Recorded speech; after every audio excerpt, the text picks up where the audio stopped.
tudo bem? Eu sou a professora Luísa e estou aqui para mais uma da edição do Pega a Letra, tentando te passar algumas dicas para mandar bem nesse vestibular e conseguir a vaga tão sonhada. Quando a gente pensa em Enem, quando a gente pensa até mesmo na UERJ, uma das questões mais importantes, uma das questões que a gente tem que estar bem afiado é em relação à ecologia. E um assunto recorrente, importante e também muito interessante é o assunto eutrofização. O que é uma eutrofização?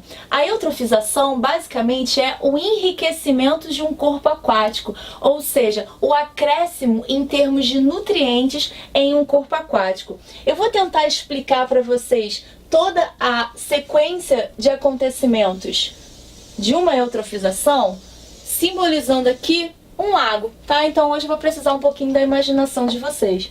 Então eu tenho aqui um corpo aquático qualquer, né? Pode ser um lago, um rio, pode ser o mar.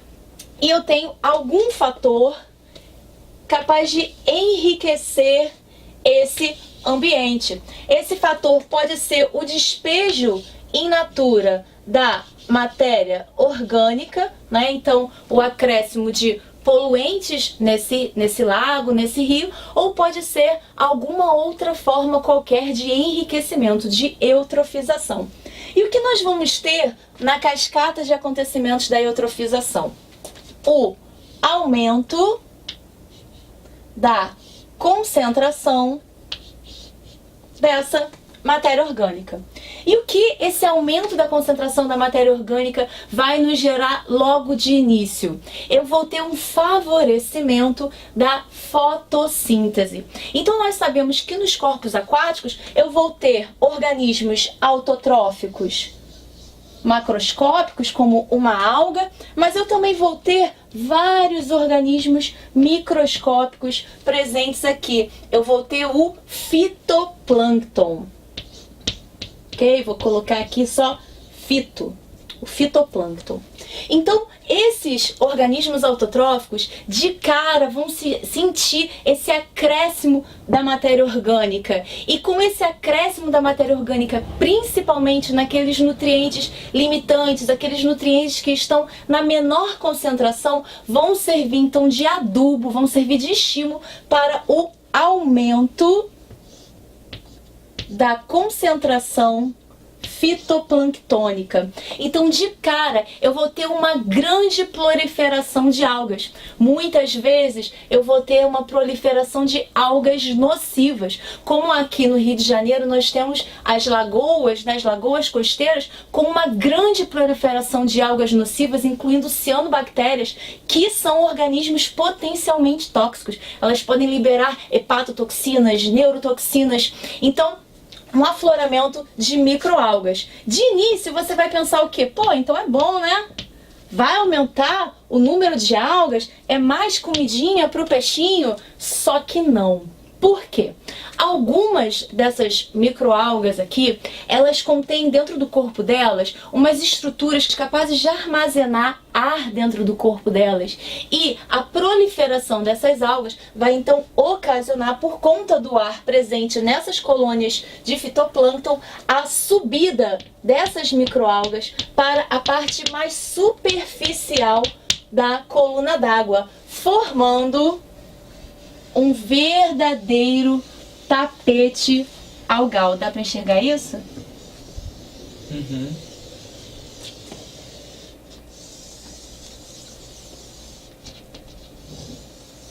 Então forma-se um verdadeiro tapete algal. É aquela gosminha verde que você vê por cima de uma lagoa que está ali poluída, que está parada. E o que eu vou ter então em consequência a esse tapete algal? Eu vou começar então a barrar a luz solar. Um pouco dessa luz vai entrar no ambiente, mas muito dessa luz vai ser refletida. Ou seja, aumentou a matéria orgânica de início, aumentou também a concentração de fitoplâncton. Só que aí eu vou ter o quê? Uma diminuição da luz. Na medida que a luz passa a ser um recurso limitante nesse ambiente, ela vai limitar então a proliferação, vai limitar a vida desses organismos. Alguns organismos do próprio fitoplâncton vão morrer. Sem luz, eles não fazem fotossíntese. Não adianta mais enriquecer de matéria orgânica porque eu não tenho luz. Então morre fitoplâncton, morrem organismos autotróficos como um todo. E essa morte, né, eu posso até simbolizar aqui com uma cruzinha para ficar mais trágico. Então, esse aumento da morte dos organismos vai me gerar o quê? Um aumento da taxa de decomposição. Um processo que nós sabemos que requer esse processo, vou colocar aqui melhor. A decomposição é um processo que requer, que gasta, que usa oxigênio. Então, o incremento da taxa de decomposição vai causar, então, um decréscimo na concentração de oxigênio. Esse oxigênio, ele vai baixar, beirando muitas vezes a anoxia.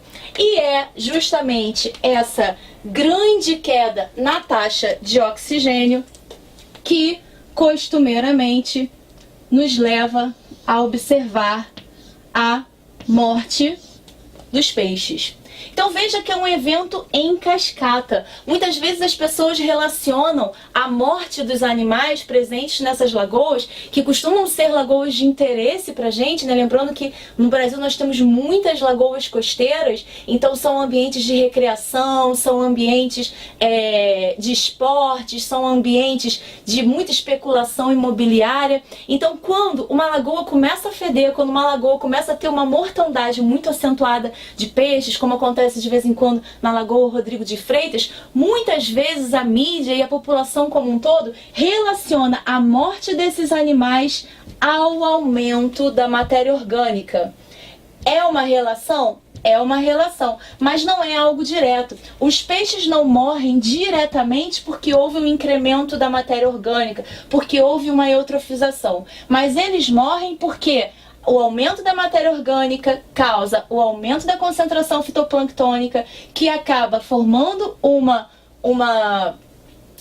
película capaz de barrar a luz. Então tem uma diminuição da luz. Essa diminuição da luz causa uma queda na taxa fotossintética. A queda na taxa fotossintética vai diminuir a concentração de oxigênio desse ambiente, sem falar que a morte de organismos autotróficos e heterotróficos como um todo vão aumentar a taxa de decomposição, um processo que também requer oxigênio. Ou seja, vários são os caminhos que vão levar esse ambiente à queda de oxigênio e à anoxia. E é isso que costuma matar os peixes. Tudo bem? Bom, vamos ver então algumas questões sobre o assunto? A primeira de hoje é uma questão do Enem de 2014 e ela diz o seguinte: a eutrofização é um dos fenômenos responsáveis pela mortalidade de parte das espécies aquáticas.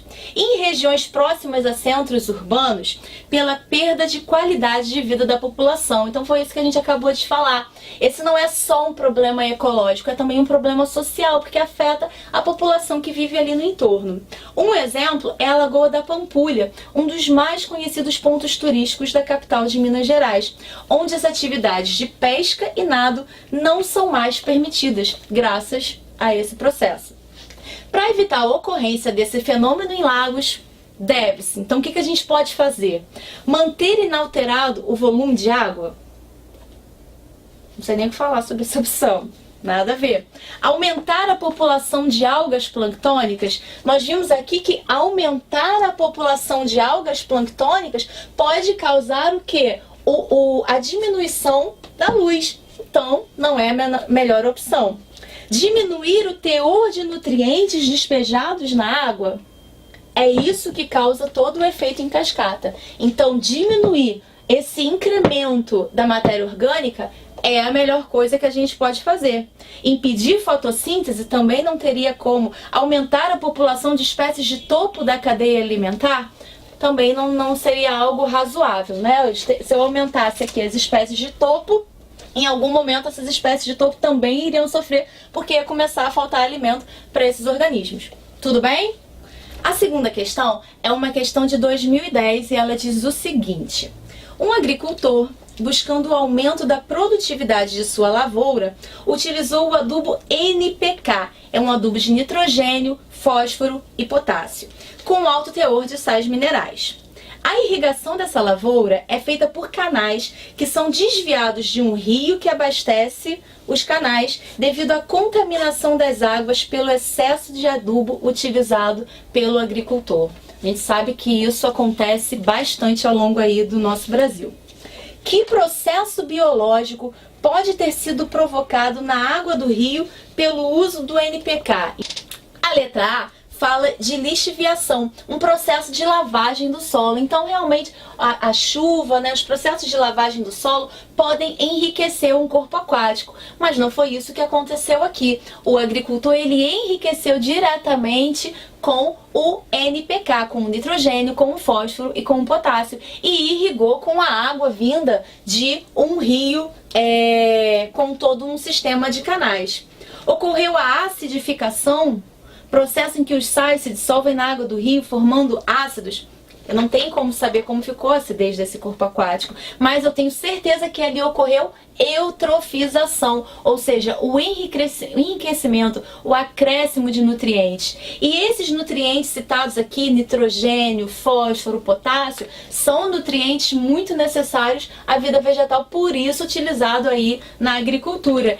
Principalmente o fósforo, que costuma ser o que a gente chama de fator limitante. É aquele elemento que está na menor concentração percentual necessária para o crescimento vegetal. E é justamente esse elemento, o fósforo, um dos maiores causadores aqui do processo de eutrofização.